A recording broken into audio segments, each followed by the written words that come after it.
Hello, good morning. How are we? Good morning. Awesome. Hello. Our gathering song is going to be Come, Come, Whoever You Are. We're going to do it in a round. We'll do it all together once, and then 3 times as a round, half and half. How does that sound? Fabulous. And Anne's going to lead the second group. Perfect. Okay, ready? Feel free to rise and body your spirit.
Good morning.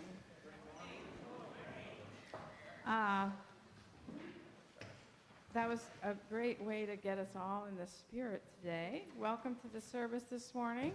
Those of you who are out in the congregation, in the room, those of you online watching us, I know a couple people mentioned that they would be coming on via Zoom today, and then those of you who might watch the service later from our website. My name is Ellen Flight. I use she, her pronouns, and I'm a member of the worship team. It's nice to see so many familiar faces and also sprinkled among you some new faces or some returning faces who've grown up.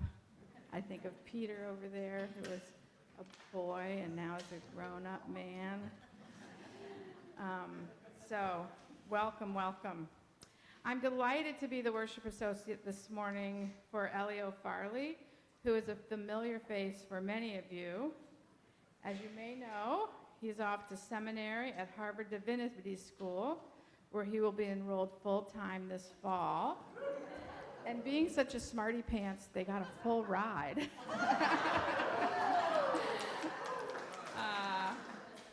Elio first came to CVUUS several years ago when the worship team invited him to participate in a service for Transgender Day of Visibility while they were still a student at Middlebury College and working at the Middlebury Teen Center.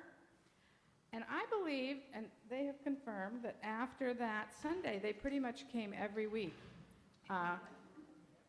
until not quite now because they've been away for the summer, but and they often brought friends along, which is great.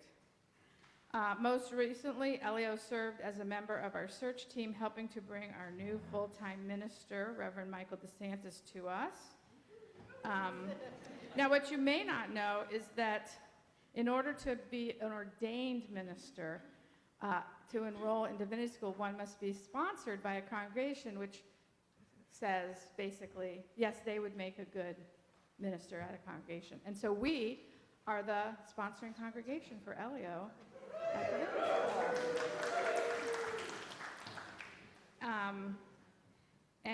School. So it also feels great to be part of the service where we're going to send them off to school for this fall. This will be their last service. Now I'm sure there'll be other services. I think we can probably twist their arm a little bit. And also this morning we were just 9 days into their full-time ministry. Reverend Michael DeSantis is also going to be part of the service this morning. So all around, great, great feelings. So a bit of business. If you have a hearing assistance need, there are things you can use in the back, and Mary Hadley can help you get those. And especially warm welcome to those of you visiting today, and we hope that you will join us downstairs after the service for our fellowship time in the Ann Ross Fellowship Hall. It's when we get together with any children who've been part of RE and ourselves to celebrate our community. Now, there'll be yellow cards read today if you put them in the offering baskets for joys and concerns and milestones and passages. And if you have something more private you'd like to share, there's a pink card. We like to color code you here, your concerns.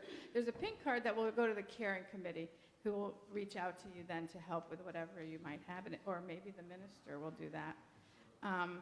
And all of the cards can be found in the foyer. Each week we try to thank one of the groups or teams that helps make CVUUS run as smoothly as it does. And this morning we're very happy, and later this morning you too will be very happy to thank the hospitality team, which they are really tireless folks, I have to say. They get here early, they set out everything that we need, they make the coffee, they provide food, but also put out the food that you bring, that you might be bringing. They put out the beverages and the utensils. They make sure that the tables are ready and have been decorated. And then finally, they clean up.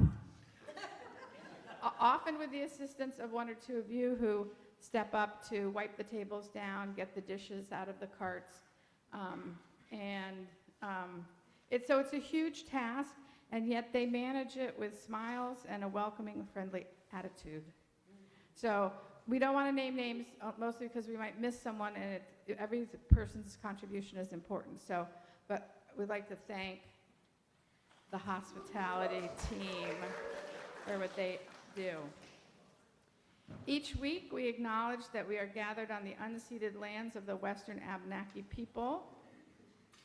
At this time, when there are people in our government who would like us to continue to erase the erasure of the Indigenous people, our weekly acknowledgement is a collective act of social justice.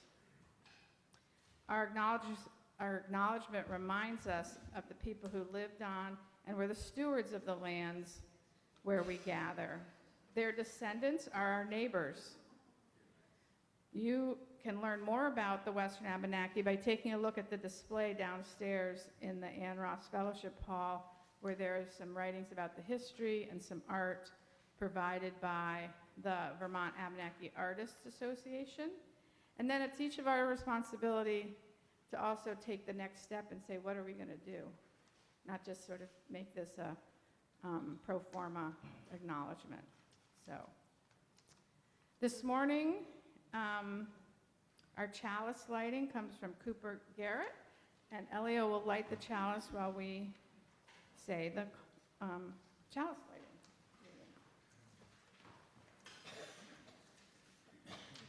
O divine love, with the kindling of this flame, may we realize and love our true selves, our true round belly selves, our true bags under our eyes selves, our true naturally hairy selves, our true wrinkles on our skin selves. May our self-love help keep chalice ablaze.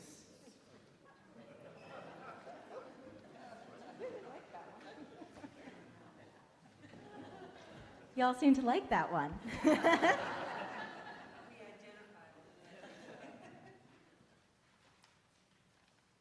It is so good to be with you all this morning. Thanks for welcoming me back so sweetly. Our call to worship is It's called Love Upon Love by Ibrahim Ardazaze. He's a teacher, a scholar, a leader of blessed memory, and wrote these words in 2012. Oh, sorry. I'll start from the top. I gotta enunciate. It's what my mom tells me. Our call to worship is by Ibrahim Farazese, and it's called Love Upon Love. Love upon love. How amazing to start from this place. Love upon love. How unsettling to contemplate this in a world that lives so often in violence upon violence, hatred upon hatred, division upon division. Love upon love. We start our meditative practice from this place. Love upon love is our location as we begin this journey. Love upon love, can we even imagine it? Love upon love, we can only journey together as pilgrims if we start in love upon love. Every day, love upon love. Every day, everywhere, this is the starting place for fire in the heart and radical revolution, a dismantling of the grasping and possessing in which we live, destroying the earth, destroying people, destroying lives, say no to difference, defining others, and mocking their self-definition. Love upon love, I yearn for more love upon love. What a way to live, mashallah. Our hymn will be number 131, Love Will Guide Us. Feel free to rise in body or spirit.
Well, good morning again, everyone. My name is the Reverend Michael DeSantis. I use they, them pronouns, and it is my honor and joy to serve as the minister of this congregation for about the last 9 days.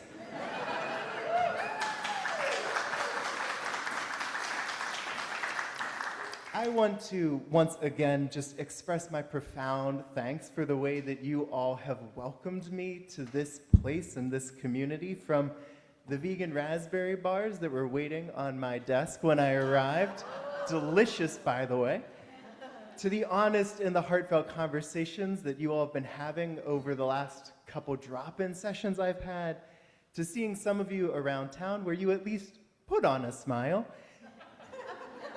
You are all already making CVUUS and Middlebury and Addison County feel like home, so thank you all for that. And there are lots of more opportunities to connect. Today I will be hosting drop-in office hours in my office over in Fenn House from 3 to 5 p.m. Those are starting a little later this week so that I can attend another meeting that requires my attendance. On Wednesday afternoon, I'll be hosting another coffee and conversation drop-in opportunity. This time it'll be at Royal Oak Coffee, so it'll be at Royal Oak. And I'll be hosting more drop-in hours on Friday. You can check out more details on all of those on the back of your order of service or in the weekly email blast.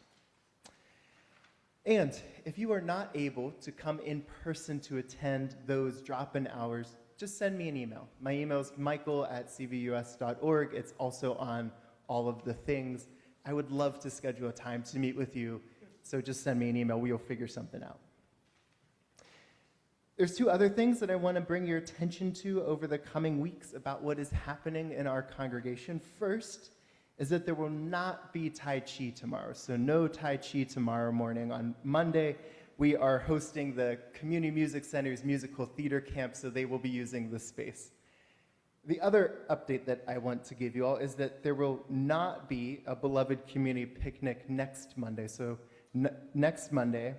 Instead, and this is from Liam, UBU will meet at Big Heart Social in Virgins next Friday, August 21st, from 6 to 8:30 p.m.-ish. Contact Jake Lovin for details. I'm sure we'll get that out in the weekly blast as well, so that you'll have that information. Each week when we gather here at CVUS, we take up an offering. This is a chance for us to practice one of our Unitarian Universalist shared values, the value of generosity, of giving and receiving freely and gratefully. It's also a chance for us to support the good work of one of our local community partners, because we split this offering each week with a local nonprofit. This month, we are splitting our offering with the Acorn Food Hub. Located right here in Middlebury, the Acorn Food Hub, it aggregates and markets and distributes food products from producers and farms across the Champlain Valley. It also provides consumer education, farm-to-school support to local schools, and it houses the Pharmacy Food is Medicine program, which provides free produce to 100 local families. You can donate by placing your contributions in the baskets as they are passed momentarily, or by scanning the QR code on your order of service. And we invite you to give generously as you are able. Today's offering will now be gratefully received.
We have a couple yellow cards. This first one is from Rebel. Many thanks to all who have helped on my road to recovery, nourishing my body, mind, and spirit in so many ways. You are my blessed community. Gratitude and love, Ravel.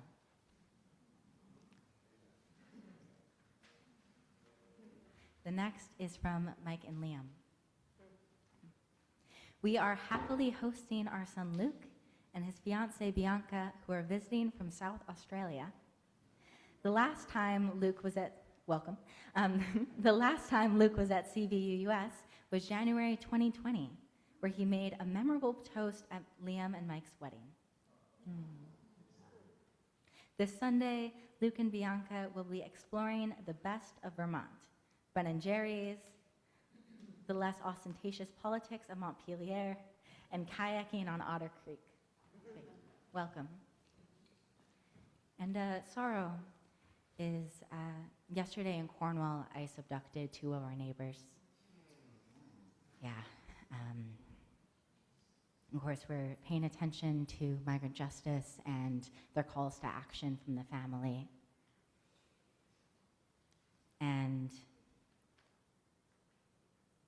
this morning, my heart is very heavy because those are our neighbors, and they should be safe. And y'all already know how I feel about ICE. I have preached on it. But I so dearly pray for an end of this white supremacy and for safety for all people.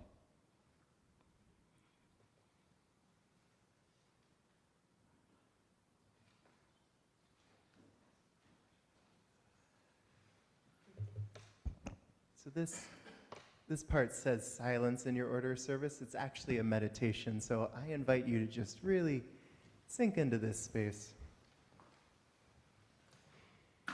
To find as comfortable a position as you can for your body, whatever that means to you.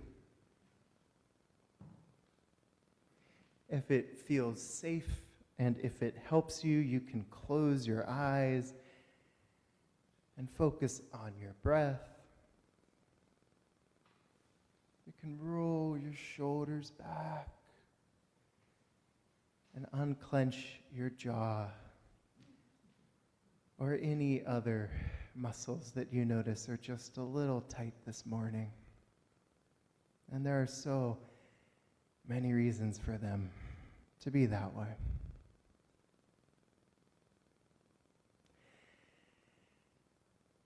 Today I'm going to invite you all to join me on a bit of a guided visualization and imaginative reflection. One, to remind us how deeply loved each of us is. I know this type of reflection isn't for everyone. And so if your mind wanders or you need something else out of this time, just let your mind and your heart do what they need to do right now in this moment.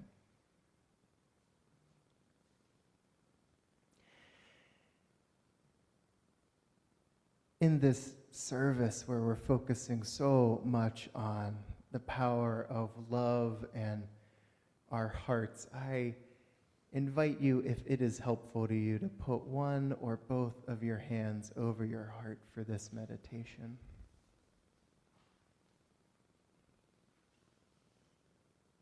And as we begin, I invite you to call to mind a person who loves you very much, someone who you are close to, someone for whom it is easy to feel love and to feel loved by.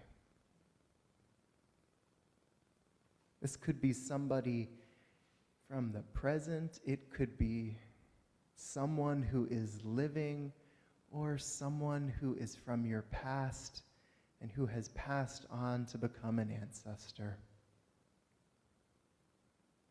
Whoever it is, bring them to mind and imagine that they are standing or sitting right in front of you. That they are right here in this space. looking at you with care and affection. Feel this person sending you all of their love, all of their good wishes for you.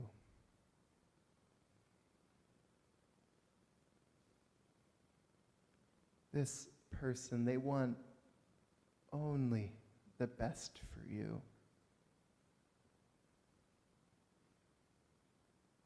Let yourself just sink into the feeling of the love that is coming from them.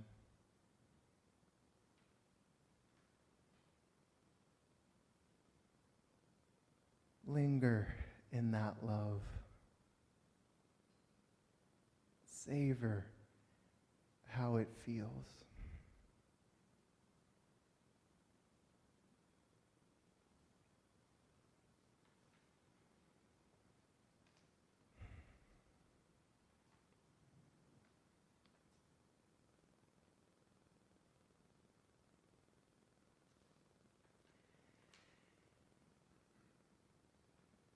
We know that for each of us, there are so many other people that love us, though it can be hard to believe that at times.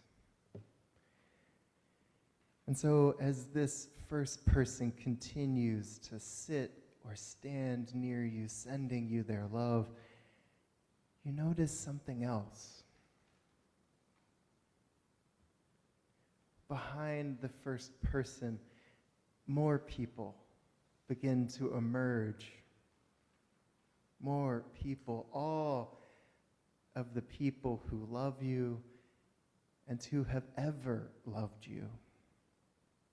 All of these people, they're beginning to appear. Picture these people, family, friends, other dear ones, forming a circle around you.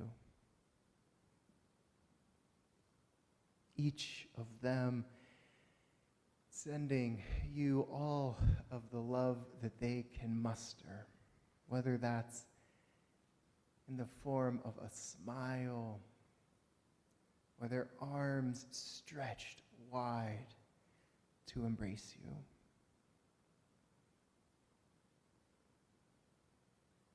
All of these people who love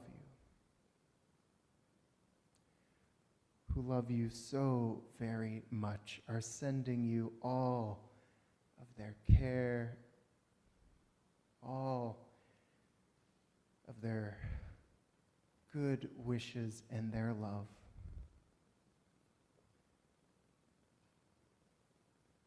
Let yourself sink again into the feeling, and let their love wash over you now.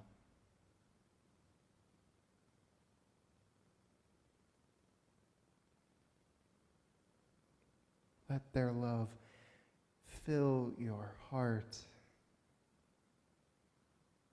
and flow through your whole body.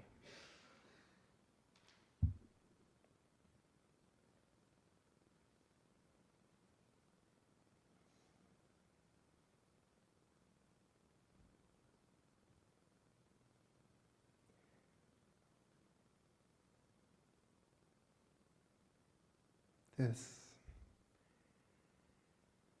love that flows to us, it also flows from us. And so, as we close our meditation, I invite you to imagine all of this love that is coming to you from all of the people who have ever loved you. To imagine that love flowing through you and out of you and filling this room, circling and encircling and embracing every person here this morning, every person joining us on Zoom. The love of our community is overflowing going out the door and into the entryway and into the wider community. This is a love that we make real together.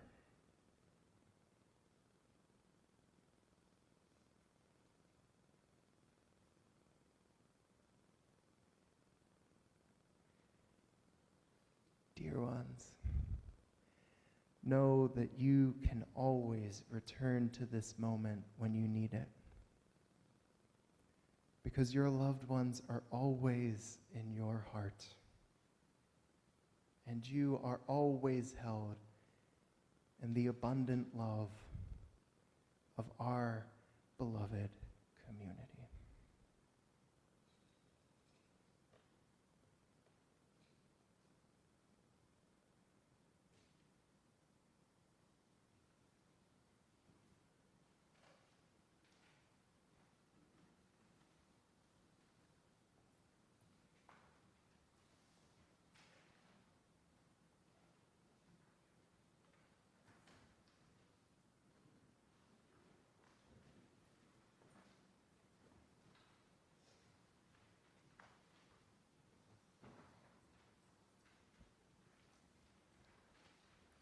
Wild Geese by Mary Oliver.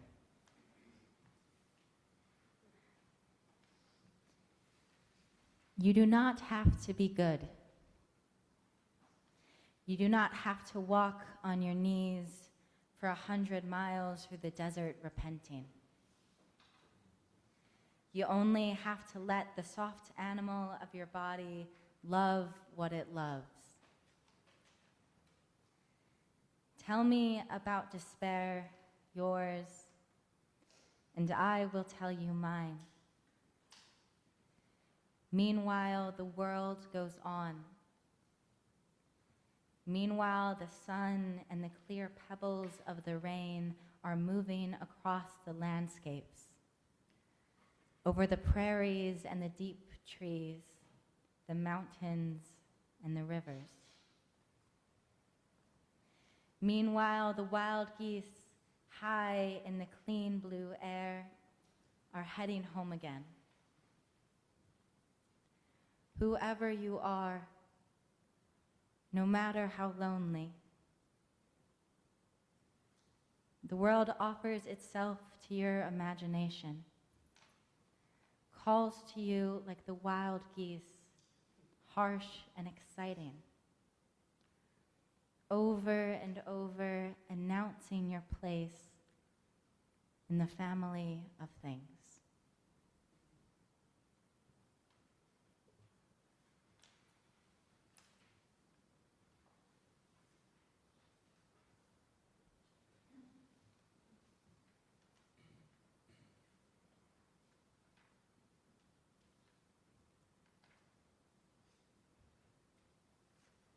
You are loved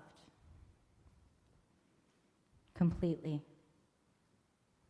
fully, without condition, without exception. You are loved simply because you exist. You are loved.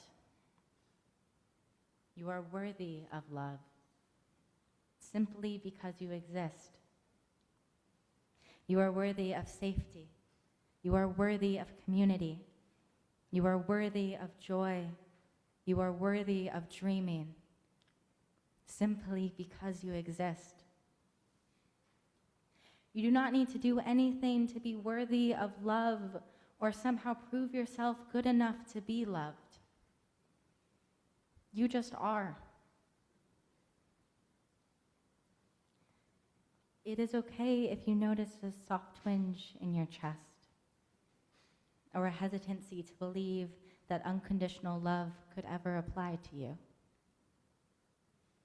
Maybe you, like me, have been told that we are not enough, that we are somehow not worthy.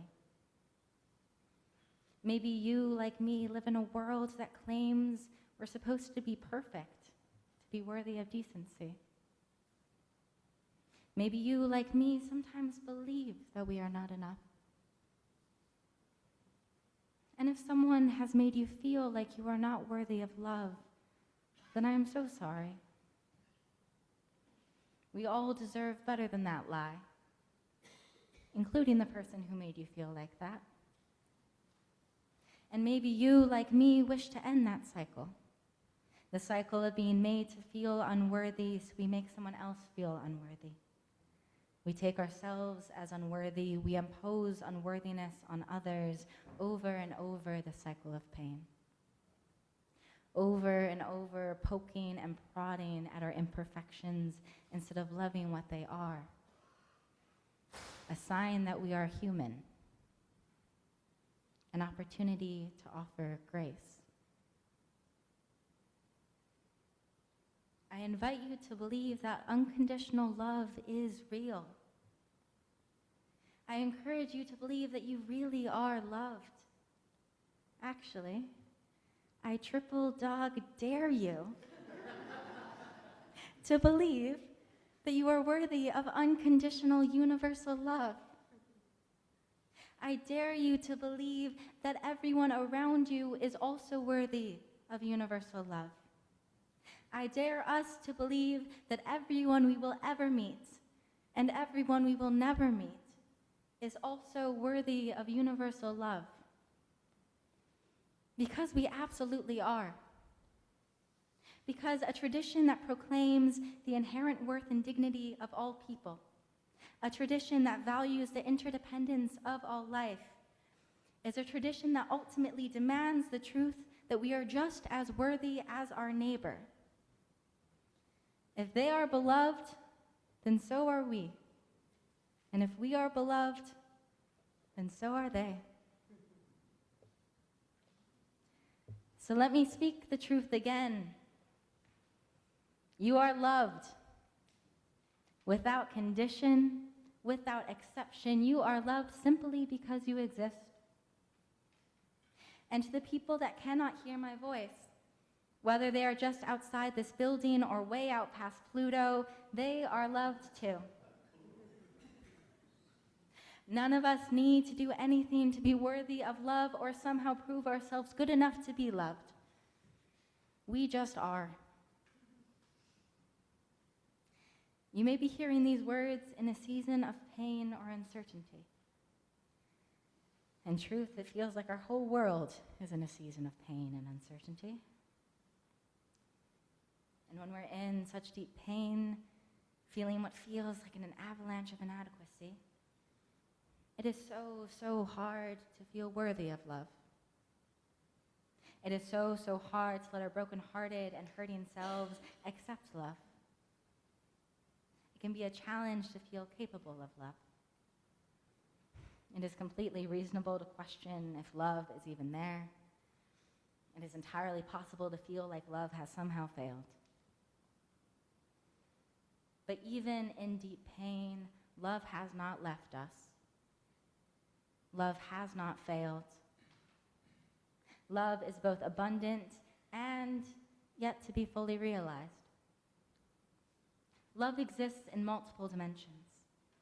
Always demanding and capacious, love is both interpersonal and structural.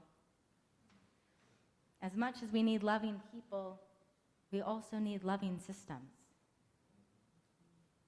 So that's why when I say you are loved completely, fully, without condition, without exception, you are loved simply because you exist, I will also say you are worthy of love. You are worthy of safety. You are worthy of community. You are worthy of joy. You are worthy of dreaming simply because you exist. When I say you are loved, I also mean you are deserving of safe housing, of empowering health care, of delicious food in your belly, of a caring community that knows you and looks out for you. You are worthy of safety simply because you exist. As I say these words, you may feel something a bit unexpected. You may be noticing that it has been a long time since someone told you this truth, or at least said this truth so plainly. And if that is you, I will say it again. You are loved. You are worthy.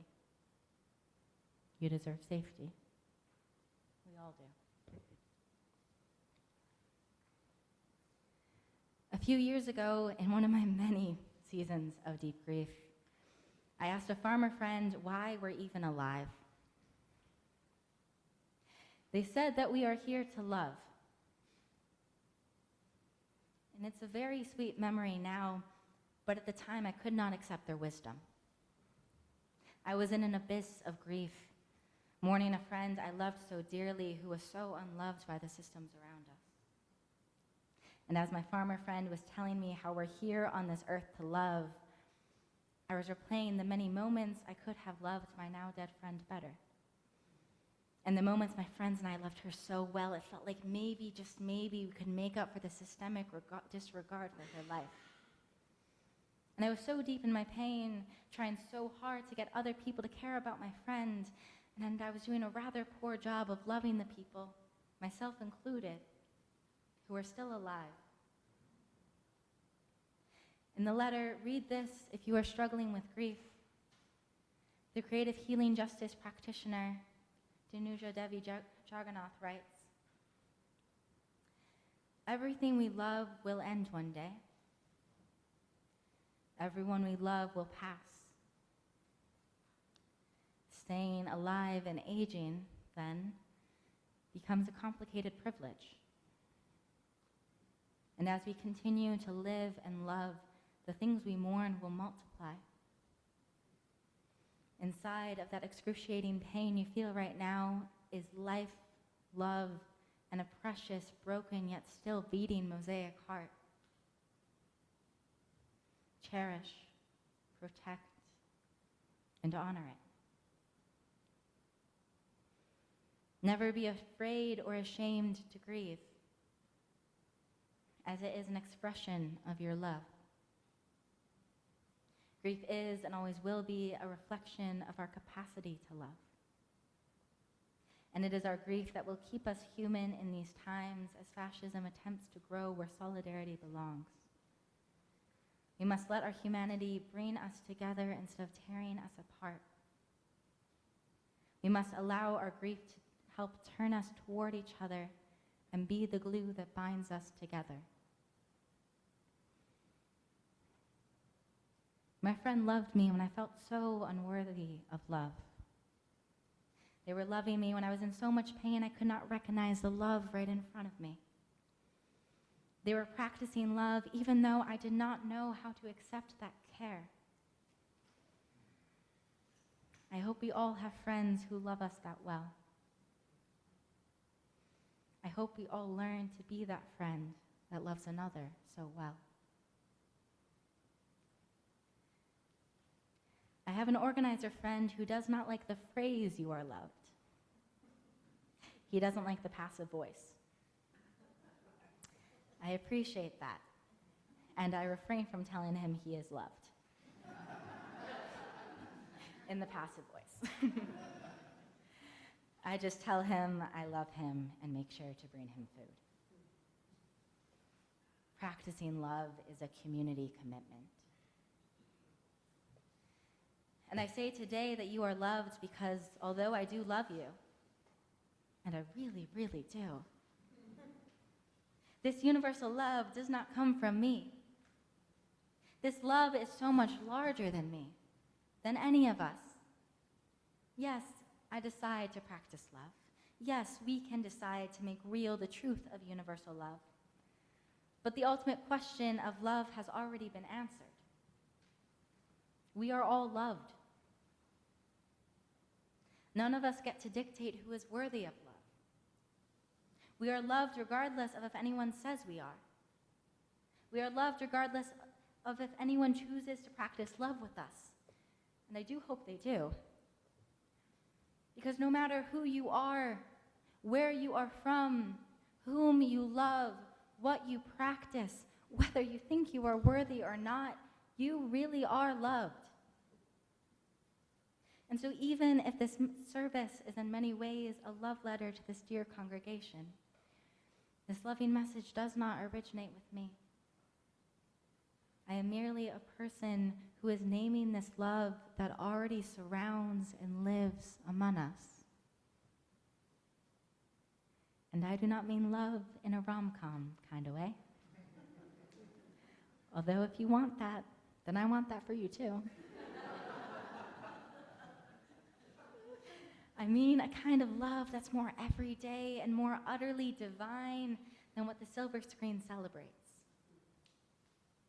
When I say you are loved, I uplift the love that shows up in soggy pants after getting our neighbor out of the snow.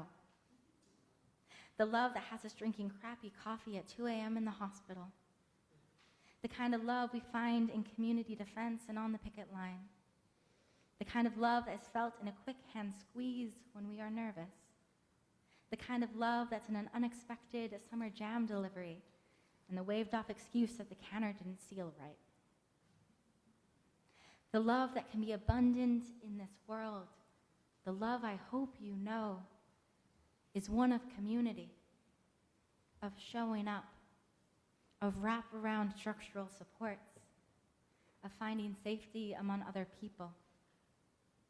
The love I hope for you is a love of listening to the teachings of the trees, of finding companionship on the benches of grief, of a warm home in the winter and a cool river in the summer.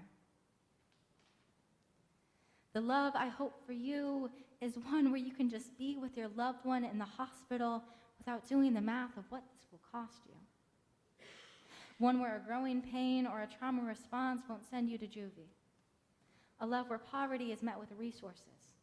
A love where we don't even have poverty because we all have what we need.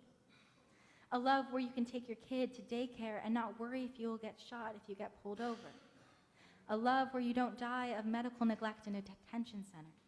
A love where you never go to bed hungry. The divine love I hope for all of us is the one that bridges the already loving world we have with the deeply, structurally, radically loving world we all deserve. Because we are loved completely, fully, without condition, without exception. We are loved simply because we exist. We are loved. We are worthy of love.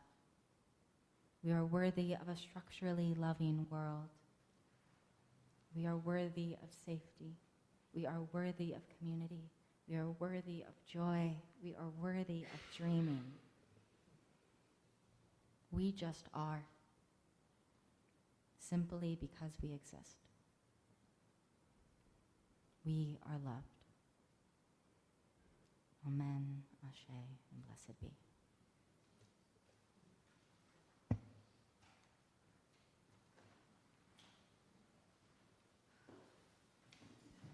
I want to cry. Our hymn is How Could Anyone? Number 1053. We're going to sing it twice through.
tradition, it is our congregations that have the power to affirm the leadership of our ordained ministers.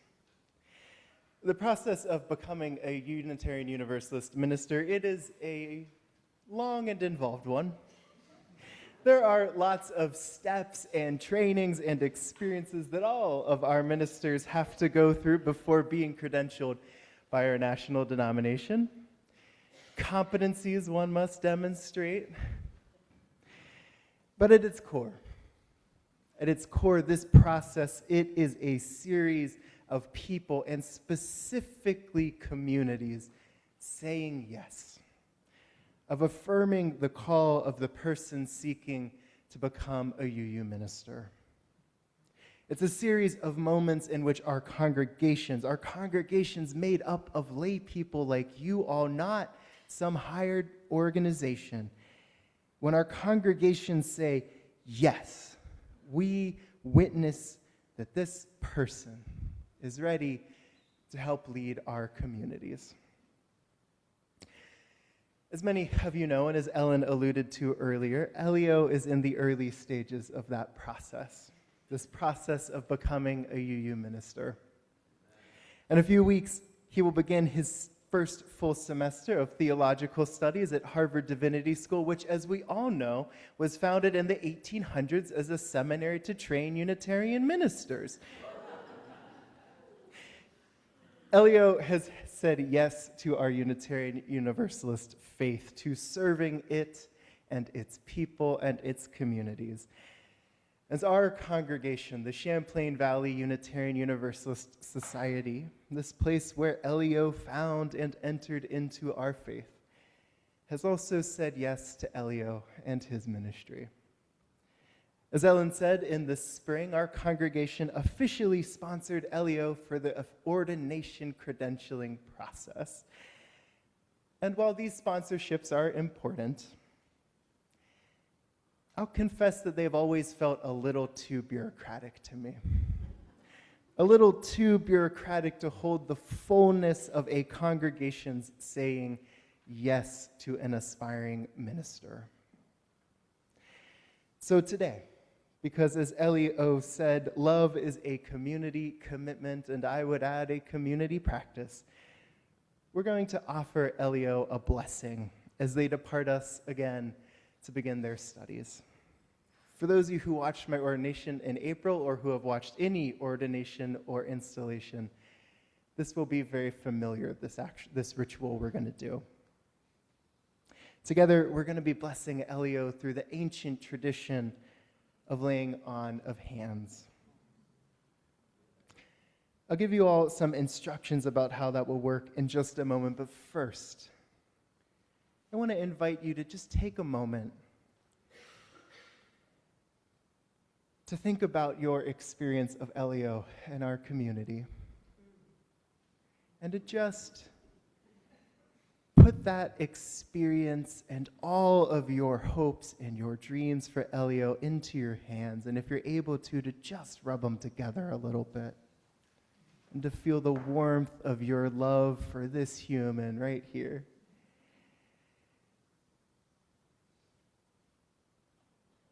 Elio, I'm going to invite you to come forward and stand in the center of our, right there. And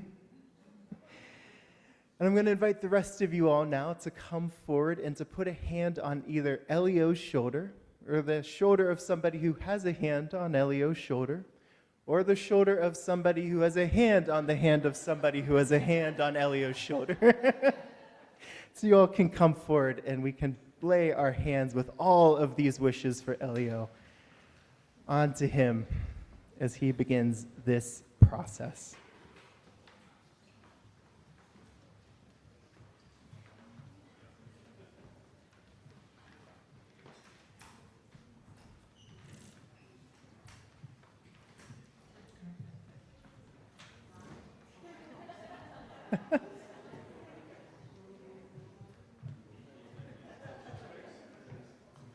Yeah, and it's going to look a little, we're going to have some around, and if you're joining us at home, you can hold your hand up to the screen, sort of sending your wishes for Elio, and imagine, you can, even if you want, you can put put your index finger on somebody's shoulder. I've done that before. Elio, beloved member of our CVUUS community, who we have witnessed in Sunday services and on search teams and in your organizing in the wider Vermont community. As you begin your studies for ministry, we offer you this blessing. Elio, may your years at Harvard Divinity School be a time of learning and growth and formation. May you be transformed through and toward the power of love that is at the heart of our faith. May you hold tenderly to the core of the call to ministry that you found here in our congregation. May your sense of calling be clarified and deepened by your studies and by your formation outside the classroom, leading you not necessarily to the places that you expect, but to the places where you need to be and where your love and your light, the light that we have witnessed here, where that love and light is most needed. As you go along your formation journey, may you be blessed with good companions and wise mentors, people who cherish you as we have cherished you here, and to uplift and name your gifts as we have named them too. May your companions and guides on the journey be compassionate truth tellers when needed, inviting you lovingly into the best version of yourself and your ministry. And may you always remember, Elio, especially on the days when the challenges of your ministry and studies bring up feelings of doubt, that you, Elio, are loved. That you are loved so deeply by the people of this community, these people who have witnessed the early blossoming of your calling and who have affirmed that calling with the resounding yes. May you always remember, Elio, that we are here to support you, to comfort you, and to cheer you on. Elio, we love you. We love you. May you be blessed as you have blessed us. May this be so. And amen.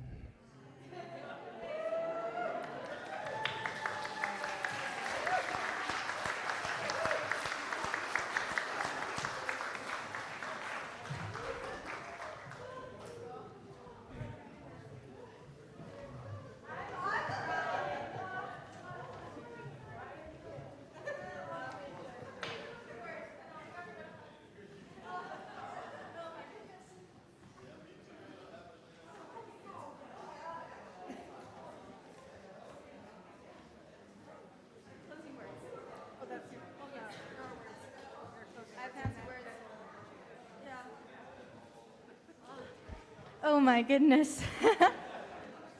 Oh my goodness. I packed my cute hanky today. Thank you all so much. I am so blessed to be loved by this congregation and to get to love this congregation.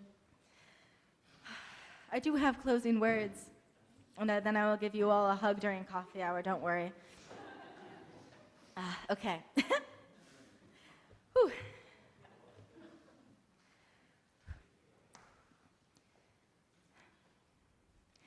When I say you are loved, I really mean you are loved. We all are loved. I dream of us practicing more love, learning how to accept unconditional love, I wish our souls could hug, especially right now. I dream of us all stepping into the spaciousness of love, the structural capacity of love. I dream so dearly of us all knowing a truly universal love. So let me say this one last time for today. If you know it by now, feel free to join.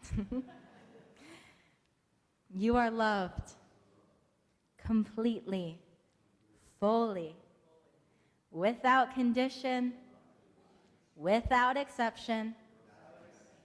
You are loved simply because you exist. We are loved. We are worthy of love. Simply because we exist. We are worthy of safety. We are worthy of community. We are worthy of joy. We are worthy of dreaming. Simply because we exist. We do not need to do anything to be worthy of love. Or somehow prove ourselves good enough to be loved. We just are.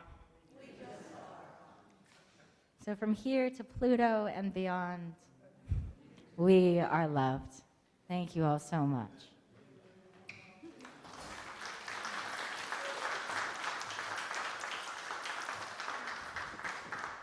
And now, if you'll join in the extinguishing of our chalice and say the words in your order of service, as we do each week. We extinguish this flame, remembering always to keep love at the center.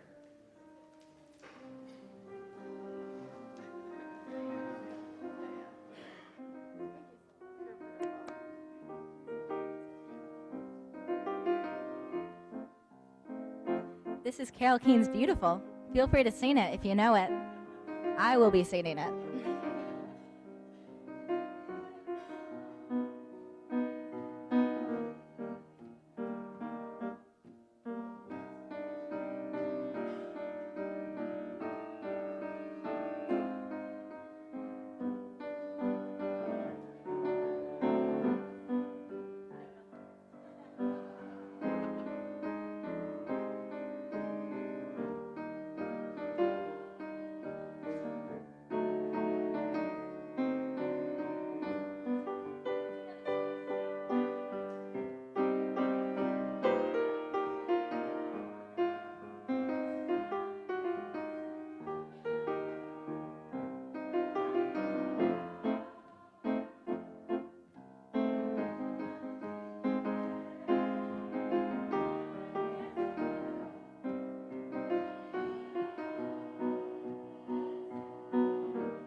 Thank you, Kate, so much for the beautiful music today.